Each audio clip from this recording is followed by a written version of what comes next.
ونعاو هرقيسي ستاديوم oo muddo dambe ka socday horyaalada Jamhuuriyadda Soomaaliland waxaan halkan caawa ka diray fariin wacyi-gelineed waa ku saabsan xanuunka HIV/AIDS-ka carruurtu ma hadnaqaya hay'adda AIDS-ka qaranka runtii wacyi-gelinta wanaagsan ee ka wado garoonka Hargeysa Stadium runtii barnaamij aad iyo aad u wanaagsan waxaan leeyahay wacyi-gelinta inay bulshadu qaadato oo fariinta maalmoba loo soo dirayo si ay tahay u fuliso waxaan leeyahay bulshadu dadka qabana in la takoorin oo la soo dhaweeyo runtii lala macaamilo oo aan lagu fogeyn xanuunka taana waan bulshada waan soo jeedinayaa aan leeyahay xanuunkana kuma qaado oo kaliya kuma yimaado galmo oo kaliya kuma yimaado sifooyin badan buu ku yimaado runtii xanuunkani oo ka mid tahay dhiigga qof qabo dhiiggiisa qof lagu shubo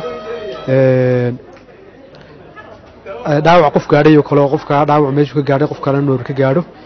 mar labaad waxaan bulshada u soo jeedinayaa kula dardaar